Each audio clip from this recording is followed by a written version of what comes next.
Greece of Helen of Troy was told to have launched 1,000 ships. The enigmatic smile of Da Vinci's Mona Lisa has captured people's imagination for centuries. The familiar golden arches in our minds is immediately associated with McDonald's.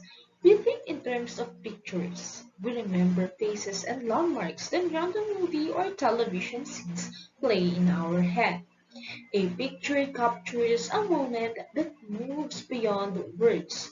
As such, the combination of pictures and text in desktop publishing makes for a potentially powerful tool for spreading message. So for this week, we will be dealing with working with images. In Computer 7, you will learn how to manipulate images using two of the default graphics software of Microsoft, Paint and Photo Editor. You will also learn how to convert graphic hard copies into digital image files. But of course, before you can do that, you also have to know the different kinds of images, file formats supported by the computer. So for this week, here are the objectives: to differentiate among the different graphic file formats, explore the different ways of editing and manipulating images on the computer, import and export images within the desktop publishing system using various file formats, and appreciate this aesthetic value of working with images. A picture is worth 1,000 words. So what do you think, class, is the meaning of this old adage? Yes. Okay. So a picture is worth 1,000 words is an English language adage meaning that complex and sometimes multiple ideas can be conveyed on a single still image, which conveys its meaning or essence more effectively than a mere verbal description. Class, in computer terms, an image may be different from graphics. So an image is a visual representation of something that you see in real life.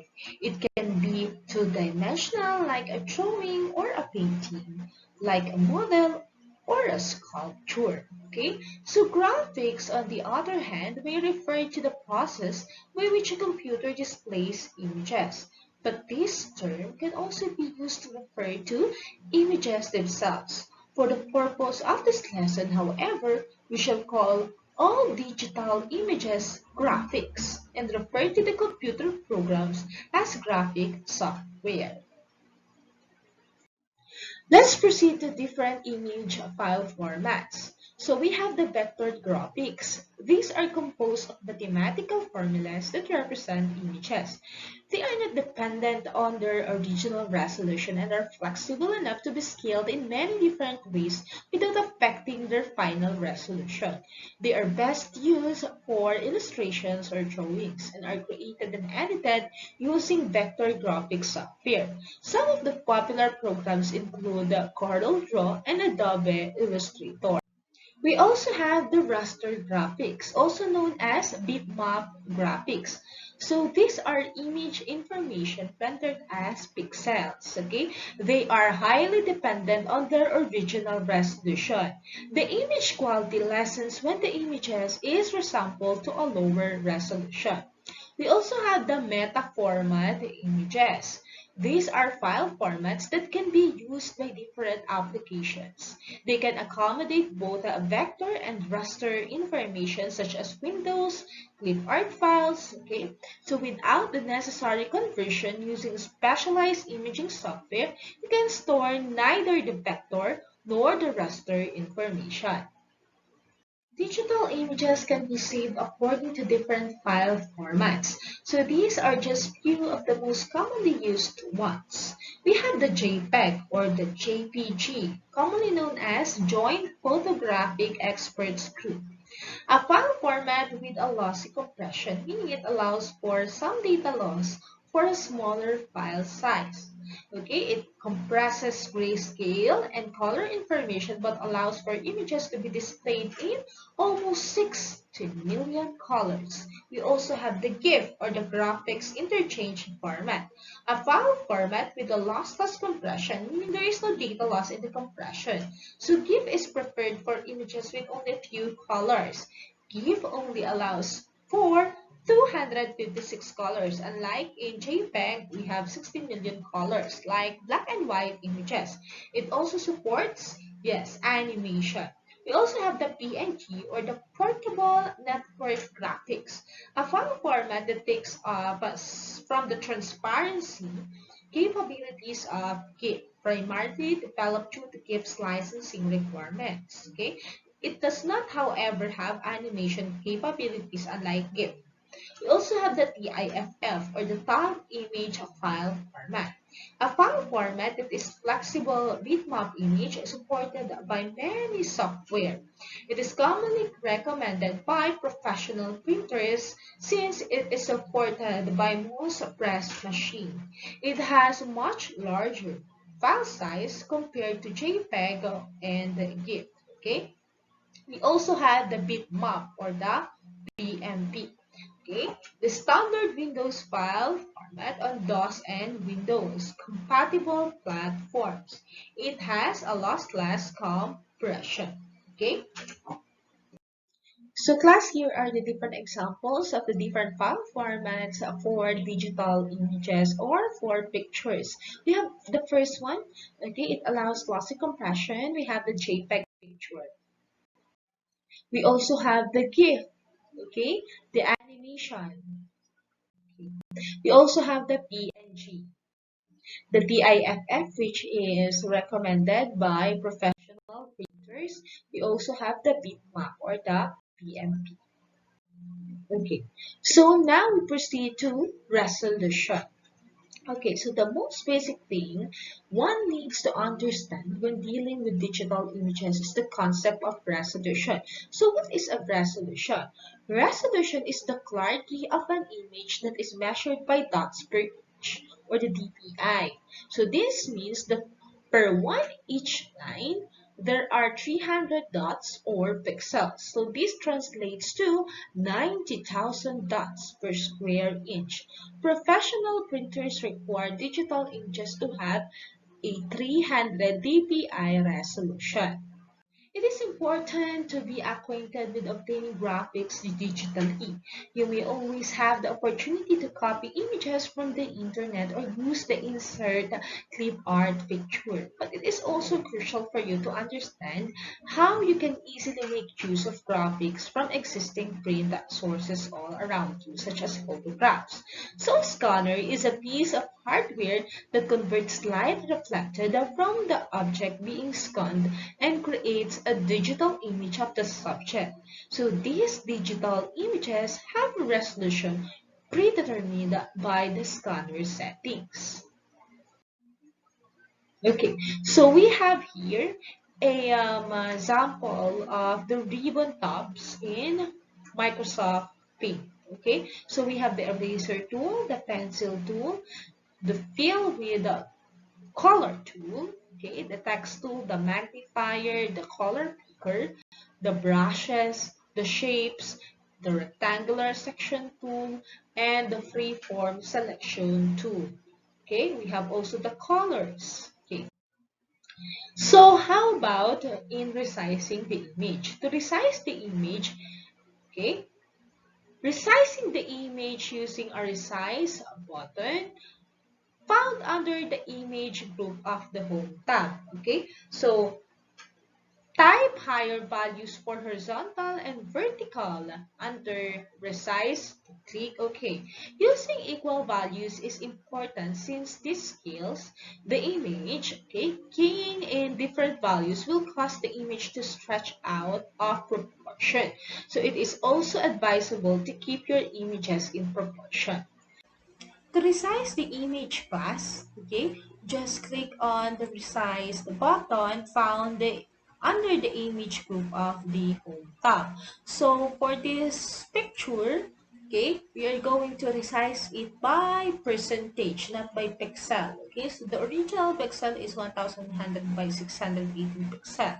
Okay, the original percentage is 100. Okay, so we are going to type higher values for horizontal and vertical under the resize button. Of course, we need to key in 200, okay, for this picture. So using equal values is important since this scales the image. So just click OK. Keying in different values will cause the image to stretch out of proportion. It is always advisable to keep your images in proportion. Okay, and then click the save button. Okay, so that's it. We also have the cropping in Microsoft Paint. Sometimes, class, it is necessary to just keep a specific portion of the image to focus on, right? So there are two ways to crop an image. In the Windows 7 version of Paint, one is through dragging the bottom right marker to the size of the area you want to your image to be cropped to. Okay, so this is an easy way to crop an area that is on or near the top left portion of the image. Another way, of course, is to click on the select button on the image group. Draw around the area of the image that you want to crop and click on the crop button beside the select button. So this method allows you to crop to any place inside the image. Okay, here's a short video. Class in cropping the image, okay, just select the select button on the image group, okay, and I will choose a rectangular selection. I will draw around the area of the image I wanted to crop. Okay, so I want this pink flower. Okay, and then just click on crop, and that's it. Okay, so this method allows you to crop to any place inside the image. Okay,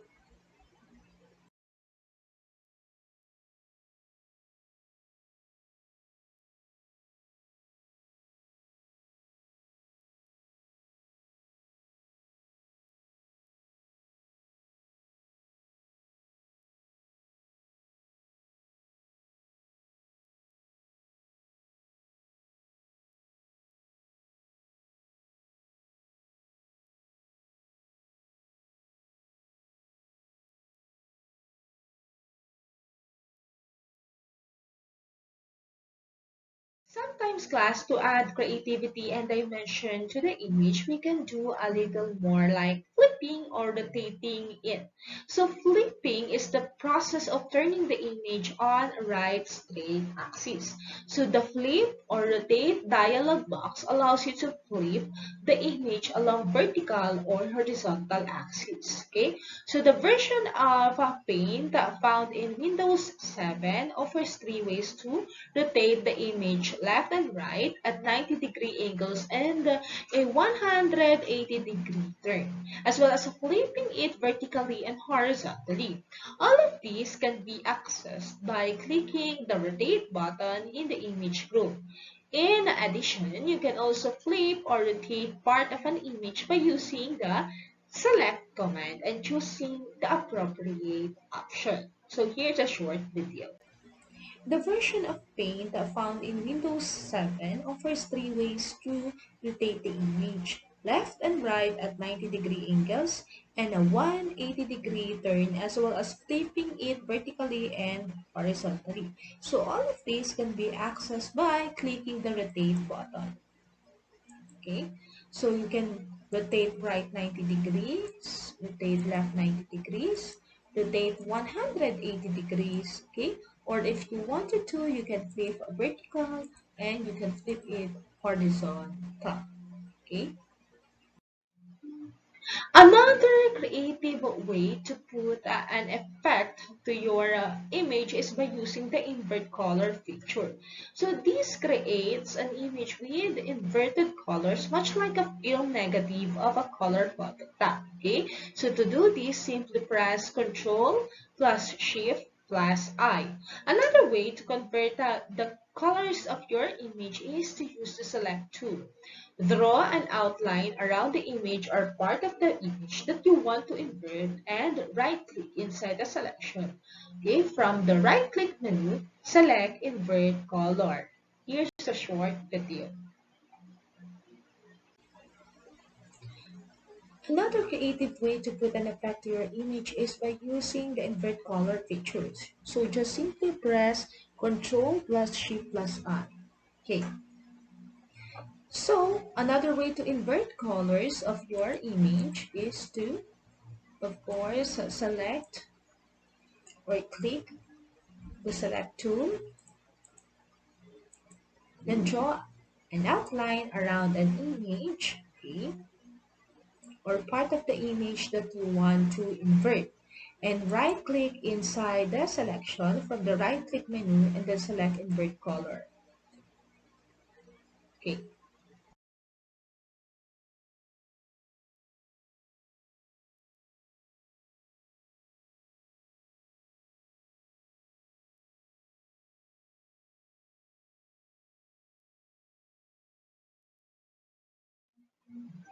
The MS Paint version included in Windows 7 has more brushes compared to previous versions of the software.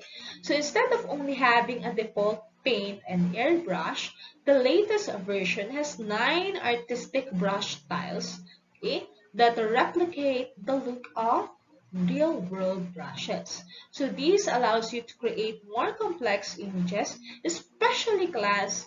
Okay, if you have a graphic tablet, since some of the brushes support some levels of transparency.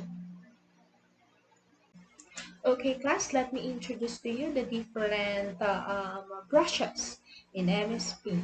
Okay, let's proceed to brush tool number 1. So I will choose this color. Okay, so the brush tool is the default round brush. It creates a line with uniform thickness and rounded ends. Okay, so that is the brush tool. For the second, we have the calligraphy brushes 1 and 2. Okay, so it creates lines of varying thickness depending on the angle of the stroke, similar to calligraphy pen. So we have the calligraphy pen number 2. Okay, so that's it. This is the calligraphy pen number 2. Let's proceed to the airbrush. Okay, for the airbrush, okay, it creates a line with a spattered effect similar to a can of spray paint. Okay, so this is the airbrush. We also have the, yes, the oil brush. Okay, so it produces a slightly transparent line with a slightly transparent effect at the ends. Okay, so unlike the other brushes, the oil brush setting does not produce a continuous stroke. Instead, you need to click again inside the workspace to create a new stroke. Okay, so let's proceed to crayon. Okay, crayon makes a line with a rough textured effect. Okay, so here is the crayon. We proceed to marker. Okay, so for the marker, so marker brush lines, okay, are slightly, of course, transparent, letting you build up colors by layering strokes. Okay, so that is an example of an image using a marker. We also have the pencil. Okay, for our pencil, pencil brush strokes are a thinner version of the paintbrush strokes. Okay, and for the last one, we have the watercolor. Okay, so the watercolor brush works similarly to the oil brush. Okay, in that it does not create a continuous stroke. Okay, and you need to click again. Okay, just like using watercolor. Okay, inside the working area to review the stroke, watercolor brush strokes are also opaque than oil brush. Once So you can layer strokes to build color. Once you have prepared your images in Paint, you can still be able to further tweak or adjust the images when you have inserted them into your Word document. So to do this, you must access the Word Picture Tools contextual tab.